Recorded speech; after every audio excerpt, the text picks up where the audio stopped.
Vamos a empezar con los objetivos que tiene la espectrometría de absorción cuantitativa, que es de determinar la concentración del analito, de la muestra que nosotros queremos analizar. Obviamente que si tenemos una muestra de alimentos, no vamos a poder cuantificar todos los componentes que tiene el alimento en una sola medición, sino que vamos a tener que ir haciendo algunos tratamientos sobre las muestras, ya sea o extrayendo los analitos que nos interesan, o sobre la misma muestra realizar las modificaciones del analito que nosotros queremos determinar. La determinación se basa en la medición de la cantidad de luz que el analito absorbe dentro de la muestra. Bueno, como les había dicho recién, algunos análitos son los que pueden absorber directamente ellos mismos la radiación de luz que nosotros le vamos a dar a través del espectrofotómetro, o los tenemos que modificar químicamente para que se conviertan en un analito que pueda absorber. Para esto, en todos los casos, siempre la radiación que va a incidir a la muestra va a ser mucho mayor. Ay, se me fue. Bueno, siempre la radiación que va a incidir a la muestra va a ser mucho mayor a la radiación que va a ser medida por el instrumento, ¿sí? Y con esta relación, con esto de que la radiación que incide es mucho mayor a la radiación que sale de la muestra, podemos determinar cuál es la radiación de luz que fue absorbida por el analito de interés.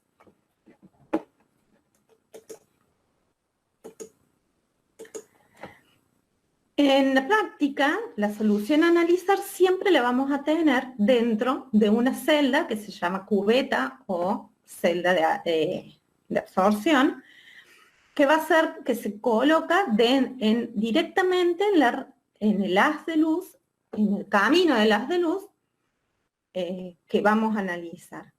El haz de luz no puede ser. El haz de luz tiene que ser monocromático, pero de acuerdo al instrumento que nosotros tengamos para analizar nuestra muestra, podemos setear el instrumento para que nos dé un haz de luz monocromático y medir directamente una longitud de onda determinada, y si no, podemos hacer un ensayo en donde vamos a hacer un barrido de longitudes de onda, en donde vamos a poder cubrir un rango de longitudes de onda que van a ir desde los 200 a los 800 nanómetros, que es lo que permite el rango UV visible.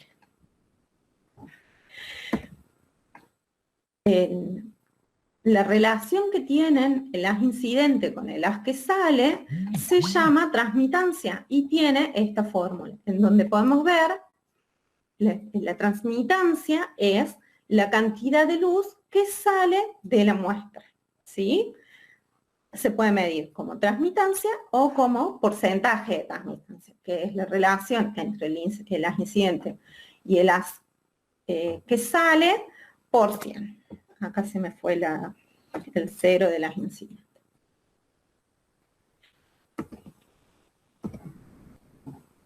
Estas dos... siempre el haz saliente después del análisis de la muestra, déjenme ver porque estoy escuchando ruidos, va a ser en relación a la concentración del analito que nosotros queremos analizar. Entonces, si en esta solución absorbente tenemos una concentración del analito alta, la saliente va a ser menor que si tuviéramos una concentración de analito mucho menor, ¿sí? Pero como en el caso de transmitancia, el porcentaje de transmitancia no son proporcionales a la concentración del analito. Entonces, por algunos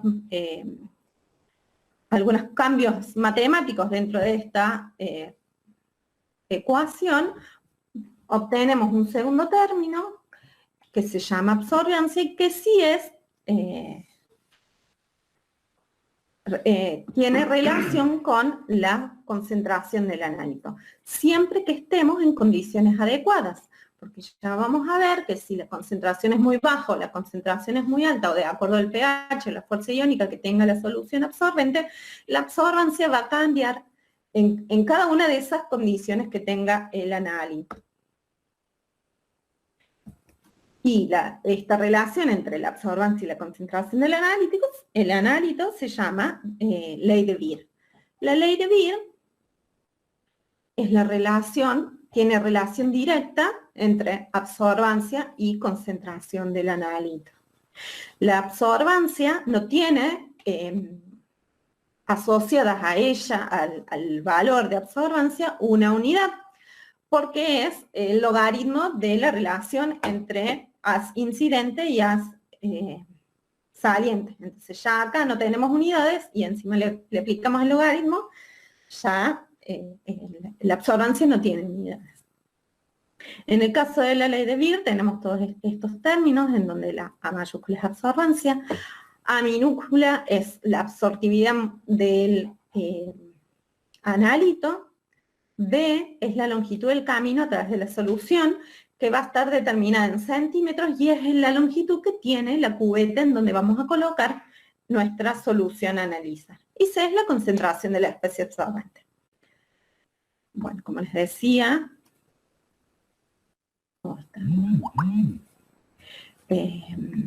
absorbancia no tiene unidades asociadas a ella.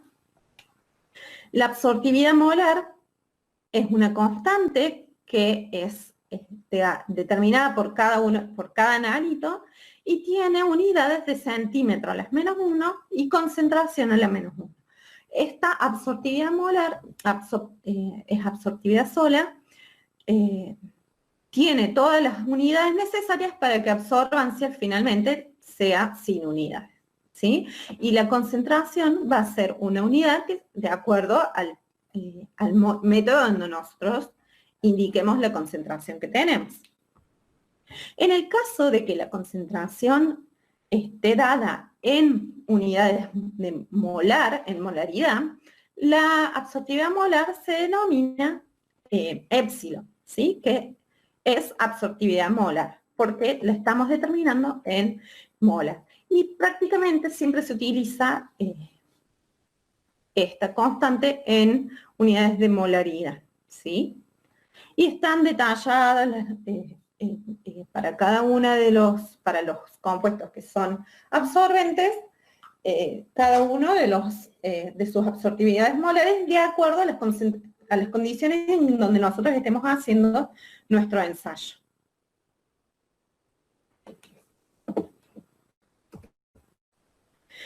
Los dos términos, epsilon y A, son dependientes de como les dije, de las propiedades moleculares de la molécula, ¿sí? Del analito que nosotros vayamos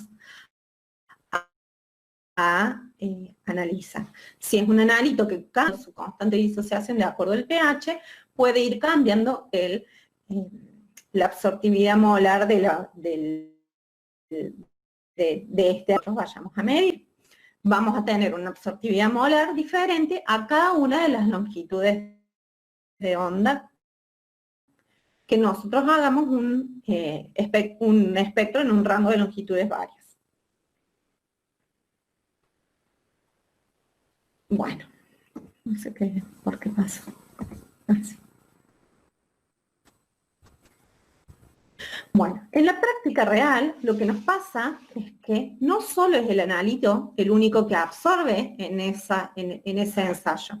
También tenemos otros procesos de reflexión y dispersión en donde es la cubeta en donde estamos conteniendo nuestra muestra la que absorbe, no absorbe mucha cantidad de radiación, sino que nos disminuye un poquito la radiación y si no tenemos también la dispersión propia de todo el resto de componentes que están en la muestra a analizar, que tenemos que tenerlos en cuenta a esos procesos de absorción para poder determinar de mejor manera cuál es la absorción que tiene nuestro analito de interés. Por eso tenemos que utilizar una celda o una cubeta de referencia en donde vamos a colocar en esa cubeta todos los componentes que tenemos en nuestra muestra a analizar, excepto el analito, ¿sí? Tiene que ser de la misma composición de la cubeta en donde vamos a colocar nuestra muestra a analizar. Se tiene que llenar con el solvente en donde se disuelve la muestra. Entonces, como vamos a medir antes de realizar todo nuestro ensayo, vamos a medir esta cubeta con todos los componentes extra al analito que tenemos en nuestra muestra. Esa va a ser la radiación que sale de la celda de referencia, va a ser nuestra radiación incidente para cuando analicemos nuestra muestra.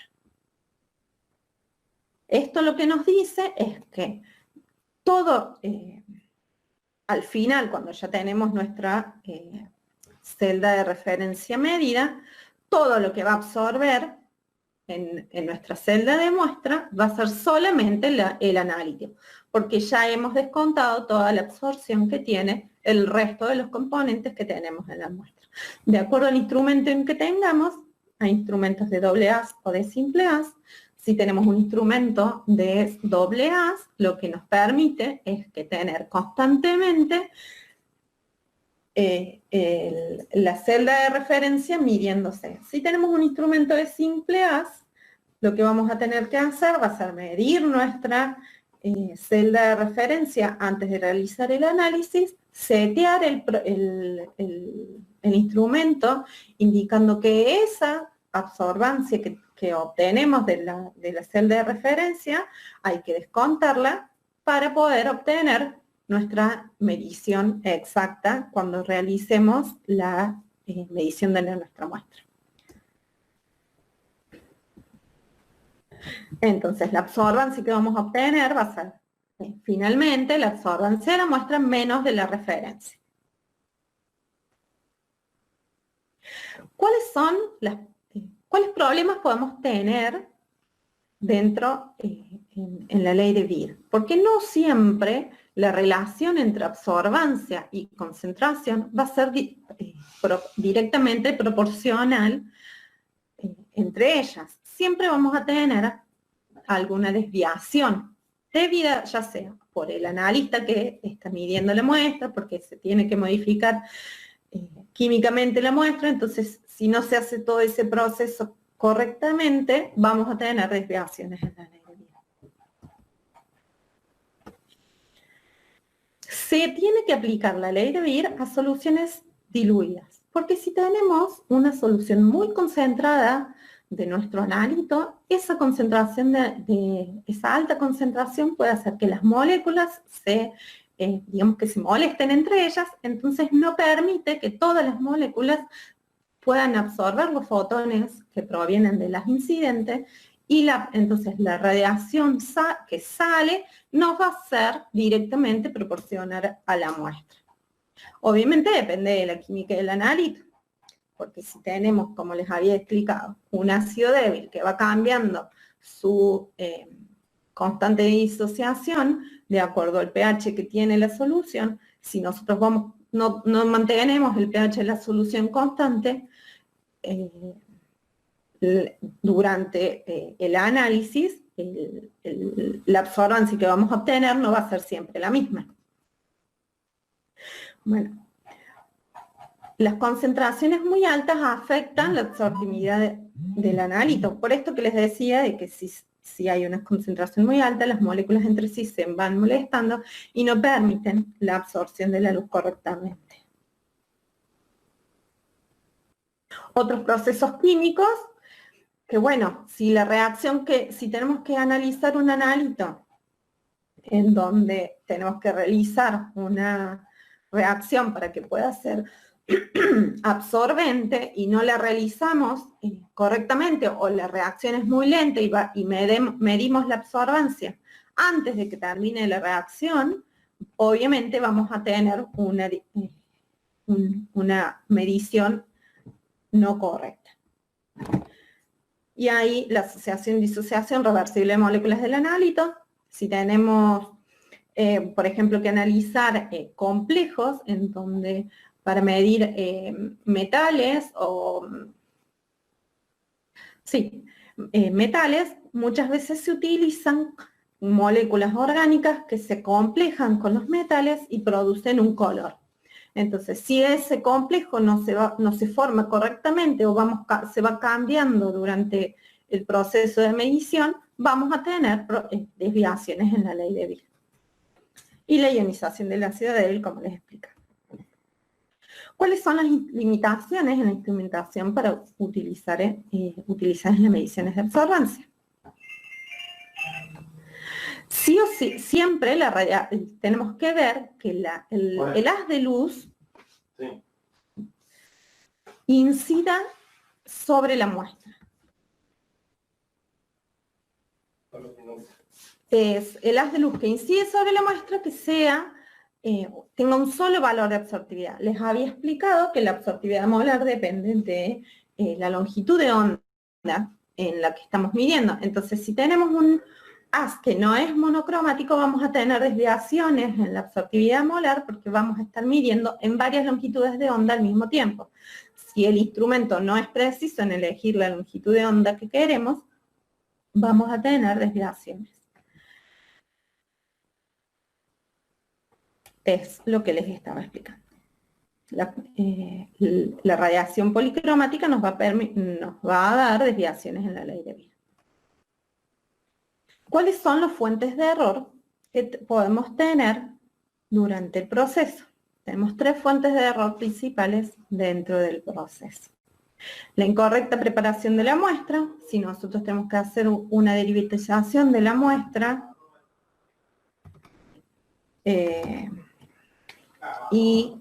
todos los reactivos que utilizamos no los preparamos correctamente, o agregamos un poco de más o un poco de menos, vamos a tener problemas en nuestras mediciones. El ruido instrumental, el instrumento de por sí siempre trae un ruido propio del instrumento que hay que saber cómo hacer para eliminarlo de nuestras mediciones. Y errores asociados a condiciones inapropiadas para las mediciones de absorbancia, como las lecturas extremas. Las lecturas de absorbancia se tienen que hacer dentro de un rango de absorbancia en donde la ley de Beer sea lineal. Si nos vamos hacia los extremos o muy bajas absorbancias o muy altas absorbancias, la ley de Beer ya no cumple con la linealidad.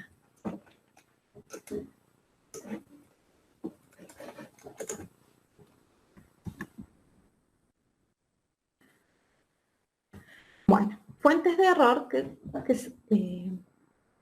corresponden a la incorrecta preparación de la muestra.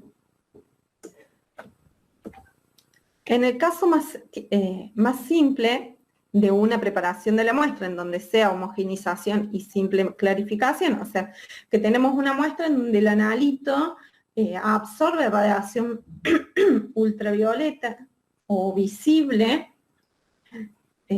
simplemente con homogeneizar la muestra y clarificarla nos alcanza. ¿Qué puede pasar en este caso simple? Que la homogenización no sea correcta o que no clarifiquemos correctamente la muestra. Entonces vamos a tener una absorbancia mucho más alta debido a que la muestra está turbia. Entonces esa turbidez de la muestra nos hace tener una absorbancia mucho mayor.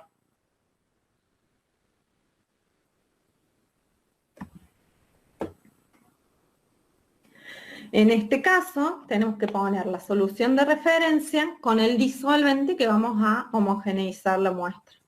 Puede ser agua o un buffer acuoso, o si no, en caso de muestras que sean hidrofóbicas, algún solvente orgánico. En las situaciones que son más complejas, como las de derivatizar el analito para que sea absorbente, el analito se modifica químicamente. Entonces, acá lo que tenemos que tener en cuenta es, como les expliqué hace un momentito, que si tenemos que realizar una reacción para que ese analito sea absorbente, tenemos que tener en cuenta que todos los reactivos que vamos a preparar estén preparados correctamente. Entonces, en este caso, la solución de referencia que vamos a utilizar va a ser todos los reactivos que utilizamos, excepto la muestra o el analito que tenemos, que vamos a derivatizar. Entonces, así podemos tomar todo el entorno que tiene ese analito derivatizado dentro de la muestra completa para poder restarle la absorbancia del resto de los componentes que tenemos dentro de la muestra.